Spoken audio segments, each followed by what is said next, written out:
Movie की शुरुआत एक घर को दिखाने से होती है जहां पर हम एक अकेली लड़की को देखते हैं जिसका नाम था पेम। ये इस घर में अकेली ही रहती है। जब सुबह होती है और ये अपने डेली रूटीन्स को फॉलो कर रही थी, उसी वक्त रेडियो पर इसको खबर मिलती है कि बहुत जल्द एक बड़ा तूफान इसकी तरफ आने वाला है। लेकिन पेम इस खबर को ज्यादा सीरियस नहीं लेती और तैयार होकर के अपनी गाड़ी में बैठ कर के माउंटेन की तरफ निकल पड़ती है। बीच रास्ते में ये गाड़ी रोक कर के कॉफी भी लेती है। शॉप का ओनर इसका दोस्त होता है जो कि इसे अकेले माउंटेन की तरफ जाने से मना करता है, पर ये उसकी बात नहीं मानती और गुस्से में कहती है कि माथा मत का, चुपचाप बैठ जा। इतना कहकर के वो अकेली ही वहाँ से चली जाती है। अपनी गाड़ी में बैठकर के ये सफर का पूरा मजा ले रही थी और जल्द ही ये उस जगह पर पहुँच जाती है। यहाँ आकर के ये देखती है कि यहाँ पर तो पहले से ही 2 गाड़ियाँ खड़ी थी। पेम को यहाँ पर एक कपल दिखता है जो उसके पास आकर के कहता है कि हम 2 दिन से यहाँ पर हाइकिंग कर रहे थे, लेकिन अब हम घर जा रहे हैं। पेम जब उनसे उस दूसरी गाड़ी के बारे में पूछती है तब वो कहते हैं कि हमें नहीं पता कि ये गाड़ी किसकी है। इसके बाद सुबह 6:50 पर पेम हाइकिंग के लिए निकल जाती है। जब ये ऊपर चढ़ रही होती है तभी इसका पैर फिसल जाता है, जिससे लुढ़क कर के ये नीचे गिर जाती है और इस वजह से इसकी एक स्ट्रिक टूट जाती है। तब ये टूटी हुई स्ट्रिक को टेप से ठीक करके एक बार फिर से ऊपर चढ़ने लगती है। अब जैसे जैसे ये ऊपर की तरफ चढ़ रही थी, धीरे धीरे यहाँ का मौसम भी खराब हो रहा था, मगर अभी भी ये इस चीज को सीरियस नहीं लेती और ऊपर चढ़कर के एक जगह पर आराम करने लगती है। ये कॉफी भी बनाकर के पीती है जो इसने रास्ते में से ली थी। तभी ये देखती है कि हवाएं अब बहुत तेज होने लगी है और वो तूफान भी बहुत तेजी से इसी तरफ बढ़ रहा था। ये देख कर के इसको अब समझ में आ गया था कि अब इसका ये सफर कितना कठिन होने वाला है, मगर फिर भी ये यहाँ से नीचे नहीं जाती और ऊपर की तरफ चढ़ना शुरू कर देती है। अब 10:52 पर यह जिस लोकेशन पर पहुँचती है वहाँ पर किसी के पैरों के निशान देखती है। इन पैरों के निशान को देख कर के ये सीटी बजाना शुरू कर देती है, लेकिन यहाँ पर इसे किसी की भी आवाज सुनाई नहीं देती, जिससे ये समझ जाती है कि यहाँ पर कोई नहीं है। जब ये थोड़ा आगे बढ़ती है तभी इसका पैर एक गड्ढे पर पड़ता है और ये अंदर गिर जाती है। ये उस गड्ढे से बाहर निकलने की पूरी कोशिश करती है लेकिन नहीं निकल पाती। इसी वक्त एक पल ऐसा भी आता है जब इसने अपने आप को उस गड्ढे से पूरी तरह से बाहर निकाल ही लिया था, मगर तभी ये फिर से गिर जाती है और बेहोश हो जाती है। थोड़ी देर बाद जब इसे होश आता है तब ये फिर से बाहर निकलने की कोशिश करती है। इस बार ये जोर जोर से चिल्लाने भी लगती है ताकि कोई इसकी आवाज को सुन ले, मगर यहाँ आसपास इसकी आवाज को सुनने वाला कोई भी नहीं था। पेम को भी अब लगने लग गया था कि वो इस गड्ढे से बाहर नहीं निकल पाएगी। इसके बाद इसे ख्वाब आता है जिसमें ये 2 छोटी बच्चियों को देखती है जिनकी तस्वीर इसके घर में ही लगी थी। उस ख्वाब को देखने के बाद इसके अंदर हिम्मत और जोश पैदा हो जाता है। ये अपनी पूरी ताकत और जोर लगाकर के इस गड्ढे से बाहर निकलने की कोशिश करती है और आखिरकार बाहर निकलने में कामयाब हो जाती है। बाहर निकलने के बाद ये इस गड्ढे को भर देती है ताकि कोई और इसमें ना गिर सके। फिर जब ये यहाँ से आगे बढ़ने लगती है तभी से एक आदमी दिखाई देता है जो ऊपर बैठा हुआ था। पेम जल्दी से उसके पास जाती है और उससे कई सवाल पूछती है, लेकिन वो आदमी इसके एक भी सवाल का जवाब नहीं देता।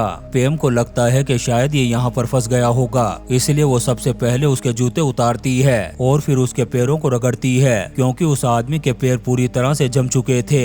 इसके बाद वो उसे सॉक्स पहना करके अपने बैग में से सारे कपड़े निकालती है और इस आदमी को पहना देती है। पेम को इस आदमी का नाम पता नहीं था, इसलिए ये खुद ही इसका नाम जॉन रख देती है। पेम इस आदमी को नीचे ले जाना चाहती थी पर ये मना कर देता है क्योंकि भयंकर ठंड ने इस आदमी के दिमाग को सुन कर दिया था। इस आदमी की हालत बहुत ज्यादा खराब थी, लेकिन फिर भी पेम जैसे तैसे करके उसे नीचे ले जाने लगती है। काफी आगे आने के बाद पेम पीछे मुड़ती है तो देखती है कि वो आदमी एक पहाड़ से नीचे गिर गया था। पेम उसके पास जाती है और देखती है कि नीचे गिरने की वजह से उसके पैर पर बहुत गहरी चोट लगी है, जिससे उसे बहुत ज्यादा दर्द हो रहा था।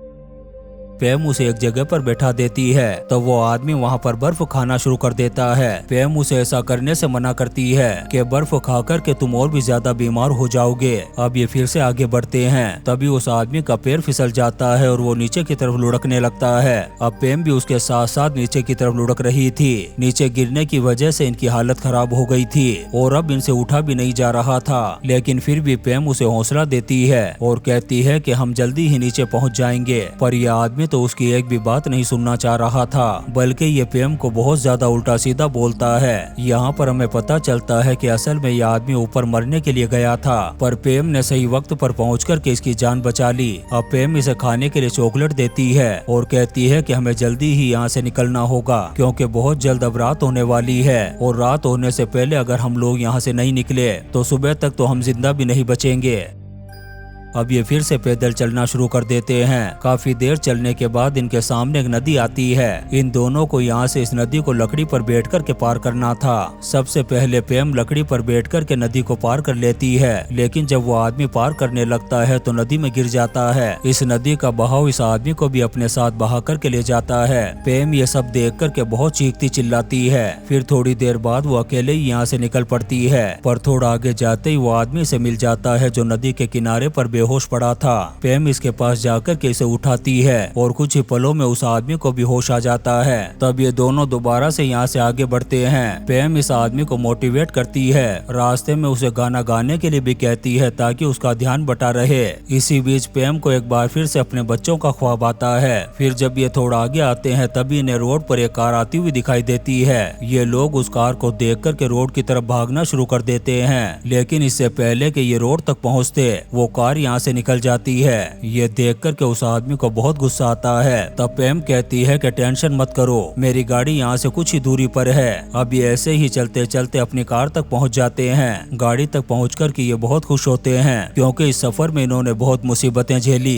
इसके बाद पेम अपनी गाड़ी में बैठ कर के जैसे उसे स्टार्ट करती है, वो आदमी भी अपनी गाड़ी में जाकर के बैठ जाता है और उसे स्टार्ट करके यहाँ से चला जाता है। ये देख कर के पेम को बहुत दुख होता है, क्योंकि उसने उसकी जान बचाई थी और वो उसे बिना बताए ही यहाँ से चला गया। यहाँ तक कि उसने पेम को थैंक्स तक नहीं बोला। इसके बाद हम देखते हैं कि पेम अपने घर आ गई थी और यहाँ पर आकर के ये बहुत रोती है। जब रात को सोती है तो इसे ख्वाब आता है। ये सपने में देखती है कि इसके घर की गैस लीक हो चुकी है, जिसकी वजह से इसको सांस नहीं आ रहा था। फिर जब ये अपनी दोनों बेटों के पास जाती है तब तक उन दोनों की दम घुटने की वजह से मौत हो चुकी थी। दरअसल ये कोई सपना नहीं था, बल्कि आज से 1 साल पहले ऐसे ही इसकी दोनों बेटियों की मौत हो गई थी, जिन्हें ये बचा नहीं पाई थी और इसी वजह से ये उस आदमी को भी मरने नहीं दे रही थी। फिर अगले दिन पेम टीवी पर न्यूज देखती है जो उसी के बारे में होती है। दरअसल उस आदमी ने मीडिया को बता दिया था कि कैसे पेम ने अपनी जान पर खेल कर के उसकी जान बचाई। थोड़ी देर बाद इसके घर पर एक न्यूज रिपोर्टर आता है, पर पेम उसे ज्यादा कोई इम्पोर्टेंस नहीं देती।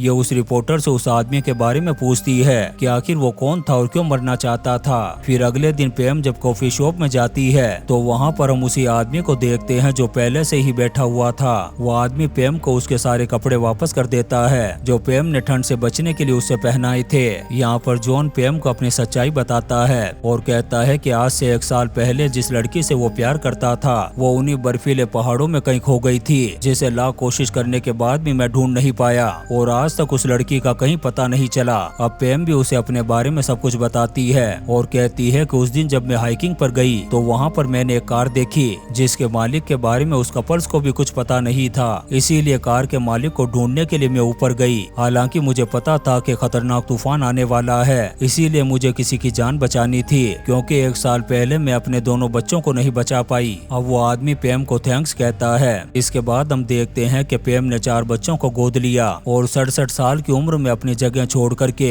एक पेट्रोल वॉलंटियर बनकर के काम किया और बाद में भी इसने कई लोगों की जान बचाई। और इसी सीन के साथ ये शानदार मूवी इन्फिनिट स्टॉर्म खत्म हो जाती है। दोस्तों, हम आपके लिए ऐसी ही इंटरेस्टिंग मूवीज एक्सप्लेन करते रहेंगे, तो आप चैनल को सब्सक्राइब जरूर करें और लाइक और कमेंट्स भी करें। Thank you.